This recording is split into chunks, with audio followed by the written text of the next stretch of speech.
साल 2025 में economic sciences में नोबेल प्राइज से किसको सम्मानित किया गया है? तो तीन व्यक्ति हैं जिनको नोबेल प्राइज इकोनॉमिक साइंसेज में सम्मानित किया गया है।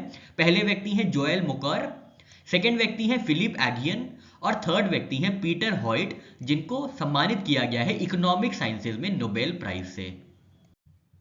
13 अक्टूबर 2025 को अनाउंस किया गया है इकोनॉमिक्स में नोबेल प्राइज के विनर। पहले विनर रहे हैं जोएल मुकेर जो कि नेदरलैंड से आते हैं, सेकंड है फिलिप एजियन जो कि फ्रांस से आते हैं और थर्ड है पीटर हाविट जो कि कनाडा बॉर्न है। ठीक है, तो यहां से हमको इनकी नेशनैलिटी पता चल गई, तीन नोबेल प्राइज विनर्स की इकोनॉमिक साइंसेज में। अब देख लेते हैं इनका क्या क्या कॉन्ट्रीब्यूशन रहा है जिसके चलते इनको नोबेल प्राइज से सम्मानित किया गया है इकोनॉमिक साइंसेज में। तो जोएल मुकेर को सम्मानित किया गया है sustained growth through technological progress के रिसर्च के लिए। इन्होंने रिसर्च की थी कि कैसे टेक्नोलॉजिकल प्रोग्रेस के माध्यम से ग्रोथ को सस्टेन किया जा सकता है। तो ये थे जोएल मुकेर। सेकंड है फिलिप एगियन, इन्होंने क्या किया है, इन्होंने थ्योरी दी है सस्टेन्ड ग्रोथ की थ्रू क्रिएटिव डिस्ट्रक्शन। ठीक है, जोएल मुकेर ने टेक्नोलॉजिकल प्रोग्रेस के ऊपर सस्टेन ग्रोथ की बात करी थी और फिलिप एगियन ने सस्टेन ग्रोथ की थ्योरी दी है थ्रू क्रिएटिव डिस्ट्रक्शन। और पीटर हाविट भी सेम थ्योरी दी है, theory of sustained growth through creative destruction. ठीक है, तो अब आपको यहां पे याद रखना है कि जो इनाम की आधी राशि है वो जोएल मुकेर को गई है और आधी बची हुई राशि जो है वो इन दोनों को गई है, फिलिप एगियन और पीटर हाविट को। ठीक है, ये आपको याद रखना है। 11 मिलियन स्वीडिश क्रॉनर जो है इसका हाफ जो है ये जोएल मुकेर को गया है क्योंकि इनकी अलग इंडिपेंडेंट रिसर्च रही है, और बाकी का बचा हुआ पैसा half jointly to Philippe Aghion and Peter Howitt. ठीक है, तो ये बहुत इंपॉर्टेंट पॉइंट है, आपके एग्जाम में क्वेश्चन फ्रेम हो सकता है, आपको ये याद रखना है। इंडिया का पहला सेमीकंडक्टर इनोवेशन म्यूजियम कहां पे इनॉग्रेट किया जाएगा? तो हैदराबाद तेलंगाना में इंडिया का पहला सेमीकंडक्टर इनोवेशन म्यूजियम को इनॉग्रेट किया जाएगा। इंडिया का पहला सेमीकंडक्टर इनोवेशन म्यूजियम ओपन किया गया है 12 अक्टूबर 2025 को हैदराबाद तेलंगाना में। इसको इनॉग्रेट किया गया है टेक्नोलॉजी चिप इनोवेशन प्रोग्राम के अंतर्गत, और ये पहला एवर म्यूजियम होगा इंडिया में जो कि डेडिकेटेड है सेमीकंडक्टर इनोवेशन पे। ये शोकेस करेगा इंडिया के सेमीकंडक्टर डिजाइन और मैन्युफैक्चरिंग कैपेबिलिटीज को। विकसित भारत बिल्डथॉन 2025 किस मंत्रालय ने लॉन्च किया है? तो ये लॉन्च किया गया है मिनिस्ट्री ऑफ एजुकेशन द्वारा। मिनिस्ट्री ऑफ एजुकेशन ने लॉन्च किया है विकसित भारत बिल्डथॉन 2025। 23 सितंबर 2025 को लॉन्च किया गया था विकसित भारत बिल्डथॉन 2025 जो कि इंडिया में स्कूल इनोवेशन ड्राइव होगी। याद रखना है आपको, इसका सेंटर क्या होगा, इसका टारगेट क्या होगा, तो स्कूल इनोवेशन ड्राइव को सस्टेन करना, ये विकसित भारत बिल्डथॉन 2025 का जो है सेंटर टारगेट होगा। लॉन्च किसने किया है? Ministry of education government of India ने लॉन्च किया है, कोलैबोरेट करके अटल इनोवेशन मिशन के साथ, नीति आयोग के साथ और all India council of technical education के साथ। तो तीन बॉडीज के साथ कोलैबोरेट करके मिनिस्ट्री ऑफ एजुकेशन ने लॉन्च किया है विकसित भारत बिल्डथॉन 2025। टारगेट ग्रुप क्या है, कौन कौन से ग्रुप्स जो है इस पे पार्टिसिपेट कर सकते हैं? तो क्लास 6 से क्लास 12 तक के बच्चे across India they can participate in this विकसित भारत बिल्डथॉन 2025। ठीक है, तो लगभग 1.5 लाख स्कूल्स होंगे और 1 करोड़ स्टूडेंट्स इनमें पार्टिसिपेट करेंगे। कोर थीम क्या होगी बिल्डथॉन की? तो आत्मनिर्भर भारत होगी, स्वदेशी होगी, वोकल फॉर लोकल होगी और समृद्धि होगी। कौन सी कंट्री आयोजित करेगी United Nations troop contributing countries chief conclave 2025? तो ये होस्ट किया जाएगा इंडिया द्वारा। इंडिया पहली बार होस्ट करेगी United Nations troop contributing countries chief conclave 2025 New Delhi में। United Nations troop contributing countries chiefs conclave 2025 आयोजित किया गया है भारत की नई दिल्ली में 14 से 16 अक्टूबर 2025 को। इसको आयोजित किया गया है इंडियन आर्मी द्वारा। इसका ऑब्जेक्टिव क्या है? पीस कीपिंग चैलेंजेस के बारे में डिस्कस करना, कोऑपरेशन को एनहांस करना और अंडरस्टैंडिंग बढ़ाना ट्रूप कंट्रीब्यूटिंग नेशंस में। और ये क्या है, इसका सिग्निफिकेंस क्या है? तो ये रीइंफोर्स करता है इंडिया की leadership and long standing role in UN peacekeeping operations.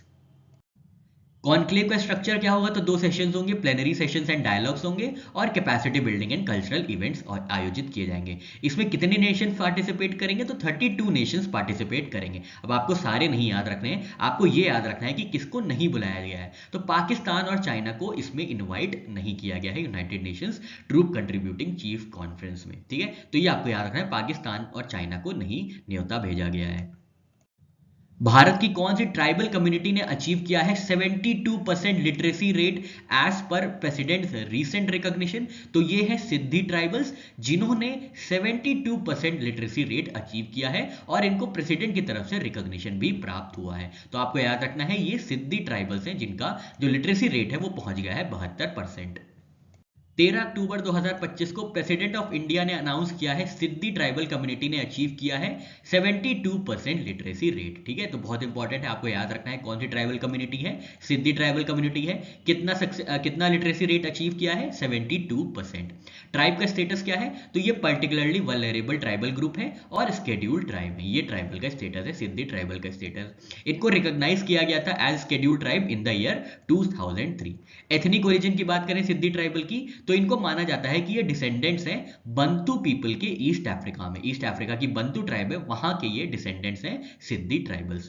कहां कहां पे पाए जाते हैं इंडिया में, ज्योग्राफिकल डिस्ट्रीब्यूशन, तो गुजरात के जूनागढ़ गिर फॉरेस्ट में पाए जाते हैं, कर्नाटका के उत्तर कन्नड़ रीजन में पाए जाते हैं, कुछ पार्ट्स ऑफ महाराष्ट्र और कुछ पार्ट ऑफ तेलंगाना में भी पाए जाते हैं सिद्धि ट्राइबल्स। कौन कौन सी लैंग्वेज बोलते हैं, तो कोंकणी, उर्दू और मराठी, जो कि वेरी करती है रीजनली। ठीक है, तो ये आपको याद रखना है, सिद्धि ट्राइबल ने अचीव किया है 72% लिटरेसी रेट। विश्व में पहली बार लाइव अंडर वाटर इंटरव्यू किस कंट्री ने कंडक्ट किया है, तो ये देश है पलाऊ, जिन्होंने पहली बार विश्व में live under water interview conduct किया है।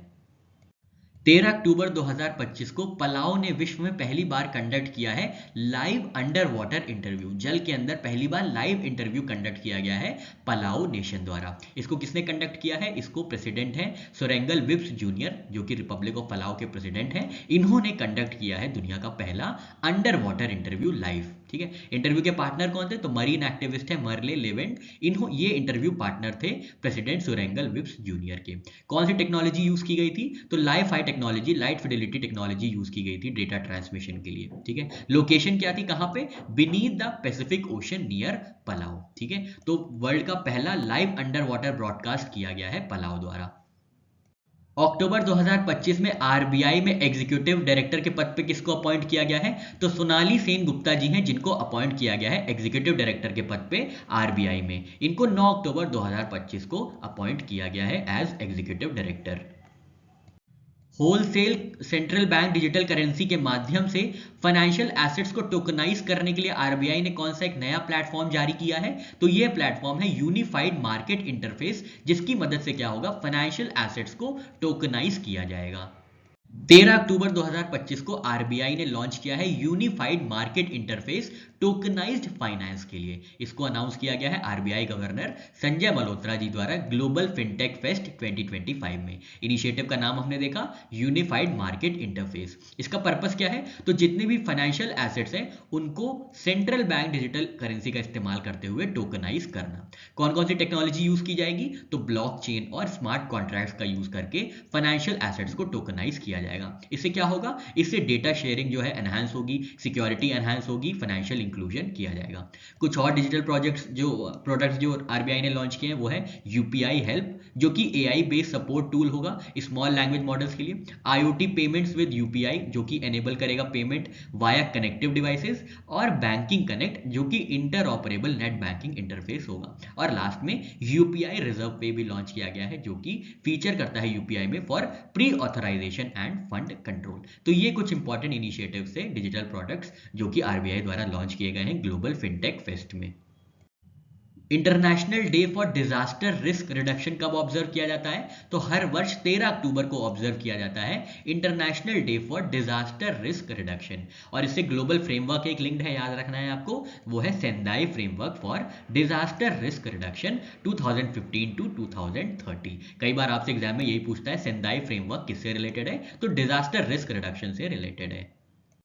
ऑस्ट्र हिंद 2025 कहां पे आयोजित की जा रही है, तो ये आयोजित की जा रही है पर्थ ऑस्ट्रेलिया में। एक्सरसाइज का नाम है, मिलिट्री एक्सरसाइज का नाम है ऑस्ट्र हिंद, और ये चौथा संस्करण होगा ऑस्ट्र हिंद 2025 का। 13 अक्टूबर से 26 अक्टूबर 2025 को पर्थ ऑस्ट्रेलिया में आयोजित की जाएगी, जिसमें 120 इंडियन आर्मी पर्सनल्स पार्टिसिपेट करेंगे। 2025 के इंटरनेशनल रेंजर अवार्ड्स में कितने रेंजर्स और टीम्स को सम्मानित किया गया है, तो 13 रेंजर्स को सम्मानित किया गया है 13 देशों से इंटरनेशनल रेंजर अवार्ड्स 2025 में। 13 अक्टूबर 2025 को आयोजित किया गया था इंटरनेशनल रेंजर अवार्ड्स 2025 और इसको आयोजित किया गया था IUCN world commission on protected areas और wildlife trust of India ने मिलकर। इसमें क्या किया गया था, इसमें उन रेंजर्स को ऑनर किया गया था, सम्मानित किया गया था जो एक्सेप्शनल करेज जिन्होंने वाइल्ड लाइफ और फॉरेस्ट कंजर्वेशन के लिए शो की थी। 13 रेंजर्स को यह सम्मान मिला है 13 देशों से। किन किन कंट्रीज ने रिप्रेजेंट किया था? Ukraine, Burkina Faso, Saint Vincent and Grenadines और कुछ और कंट्रीज थी। ठीक है, इसी के साथ एक रिपोर्ट भी लॉन्च की गई थी जिसका नाम था गार्जियंस ऑफ द वाइल्ड।